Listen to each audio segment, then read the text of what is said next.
কক্সবাজারের ২ উপজেলায় আশ্রিত ৩২টি ক্যাম্পে অবস্থানরত ১৩ লাখের বেশি রোহিঙ্গার ভবিষ্যৎ অনিশ্চিত রয়ে গেছে। এদেশে রোহিঙ্গাদের আসার দীর্ঘ ৮ বছরেও আলোর মুখ দেখেনি প্রত্যাবাসন প্রক্রিয়া। রোহিঙ্গাদের দাবি, দিন মাস ঘুরে বছর আসে, কিন্তু তাদের ভাগ্যের কোনো পরিবর্তন ঘটে না। এরই মধ্যে দাতা সংস্থার আর্থিক সহায়তা কমে যাওয়ায় নানান দুশ্চিন্তা ও হতাশা ভর করেছে তাদের মাঝে। পরদেশে আর না থেকে স্বদেশ মিয়ানমারে নিরাপদে ফিরতে চায় তারা। মোহাম্মদ ইউনুসের ভিডিও চিত্রে মশিদুর রহমান খোকনের রিপোর্টে থাকছে বিস্তারিত। মিয়ানমারের সামরিক বাহিনীর নির্যাতন সহ্য করতে না পেরে ২০১৭ সালের ২৫ আগস্ট থেকে দলে দলে বাংলাদেশে অনুপ্রবেশ ঘটে রোহিঙ্গা শরণার্থীদের। বিভিন্ন দেশের চাপের মুখে রোহিঙ্গাদের সাময়িকভাবে আশ্রয় দিলেও বিগত আওয়ামী লীগ সরকার ৭ বছরে রোহিঙ্গাদের প্রত্যাবাসনে ব্যর্থ হয়েছে। এর মধ্যে দফায় দফায় ছোট বড় দলের মাধ্যমে অনুপ্রবেশ ঘটেছে আরও বহু রোহিঙ্গার। বর্তমানে কক্সবাজারের ২ উপজেলা উখিয়া ও টেকনাফে আলাদাভাবে ৩২টি ক্যাম্পে ১৩ লাখের বেশি রোহিঙ্গা রয়েছে। এসব রোহিঙ্গাদের অভিযোগ, জাতিসংঘ সহ বিভিন্ন দেশের কূটনীতিকরা নিরাপদ প্রত্যাবাসনের প্রতিশ্রুতি দিলেও তা বাস্তবায়িত হয়নি।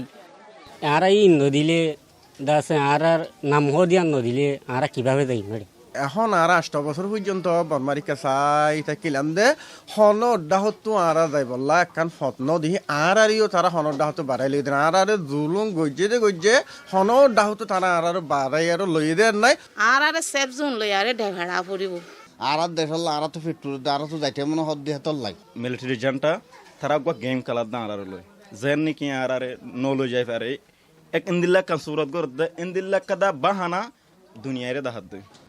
আরাকান রোহিঙ্গা সোসাইটির নেতা মাস্টার মোহাম্মদ জোবায়ের বলেন, বাংলাদেশে এসেও তাদের ভাগ্যের কোনো পরিবর্তন হয়নি।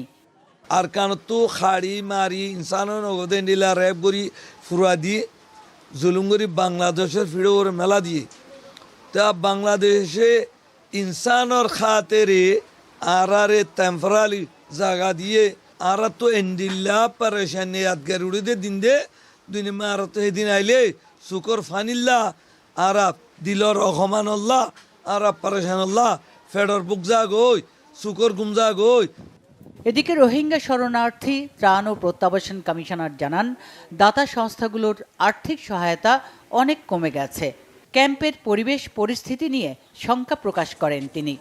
সাম্প্রতিক সময় জানেন যে ইউএনের পার্টনার এনজিওরা যারা এখানে শিক্ষকদেরকে নিয়ে এডুকেশন সেক্টর চালাতো, সেখানে অন্তত 1000-এর উপরে শিক্ষককে চাকরিচ্যুত করা হয়েছে, যারা প্রায় প্রতিদিনই রাস্তায় বিক্ষোভ করছে এবং খুব আনপ্রেসিডেন্টেডলি আপনার যে বাজেট কমার কারণে খাদ্য সহায়তা, তহবিল এবং চিকিৎসা, পয়ঃনিষ্কাশন, তাদের যে শেল্টার পুনর্নির্মাণ, এইসব ক্ষেত্রে বড় ধরনের সংকট তৈরি হয়েছে। মিয়ানমারের নিরাপদ প্রত্যাবাসনের অপেক্ষায় রোহিঙ্গারা। Bangla Vision news desk.